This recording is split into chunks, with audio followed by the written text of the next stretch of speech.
अच्छा नाज़रीन, Iran Israel जंग में पाकिस्तान ने अब तक अपनी गैर जानिबदारी जो है वो बरकरार रखी हुई है, बल्कि पाकिस्तान सफारती महाज पर ईरान की हमायत करता हुआ नजर आ रहा है, जिस पर ईरान ने पाकिस्तान का शुक्रिया भी अदा किया है। इसराइल को सिर्फ ईरान की शिकस्त मकसूद नहीं है, ये ज़हन में रखें। अमेरिका और इसराइल वहाँ इसराइल नवाज हुकूमत चाहते हैं, ऐसी ईरानी हुकूमत जो इसराइल की कठपुतली हो। ऐसा हो गया तो फिर इसराइल पाकिस्तान की खुदा न खास्ता सरहद पर आकर बैठ जाएगा और इस तरह इसराइल भारत इत्तेहाद पाकिस्तान के वजूद तक को खतरे में डाल सकता है। जराए कहते हैं कि भारत ने इस ईद पर जो ऑपरेशन संदूर के अगले फेज में पाकिस्तान पर दोबारा हमला करने का मंसूबा बनाया था, मगर नेतन्याहू ने भारत को यह कहकर रोक दिया कि वो जल्द ईरान में अपनी हमनवा हुकूमत बनवा लेंगे, उसके बाद मिलकर पाकिस्तान को मारेंगे।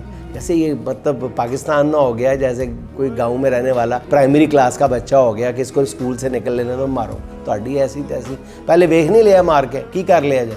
मतलब अक्ल जब मारी जाती है ना, ताकत के नशे में मखमूर होके, जो भी चाहे वो तंजीम हो, चाहे वो मुल्क हो, चाहे वो शख्स हो, इंसान हो, वो इसी तरह ताकत के नशे में मखमूर होकर अल्टीमेटली मारा जाता है। इन दोनों ने यही सोचा था, इसराइल ने ये लॉलीपॉप दिया था कि पहले वहां पे हम अपनी हुकूमत बनाएंगे, उसके बाद मिलके पाकिस्तान को मारेंगे। अब भारत इसराइल गठजोड़ की पूरी खबर जो है पाकिस्तान इंटेलिजेंस तक पहुंच चुकी। अब दिफाई तजियाकारों का कहना है कि एक बार इसराइल ने ईरान को जेर कर लिया तो उसके बाद ईरान में रजीम चेंज होगी और फिर पाकिस्तान ही खुदा न खास्ता इसराइल के टारगेट पे होगा। तो ये प्लानिंग है, एक प्लानिंग नीचे हो रही है और एक प्लानिंग आसमानों पे होती है बाहर। अच्छा नाज़रीन, ईरान इसराइल जंग को पाकिस्तान के तनाजुर में देखें तो पाकिस्तान इस जंग में ईरान की जो शिकस्त है वो किसी तरह अफोर्ड ही नहीं कर सकता। अगर बल्कि ये जंग जो है वो लंबी चली तो भी पाकिस्तान का उससे दामन बचाना जो है तकरीबन नामुमकिन हो जाएगा। इसलिए हमारे जो लोग सोशल मीडिया पर अनजाने में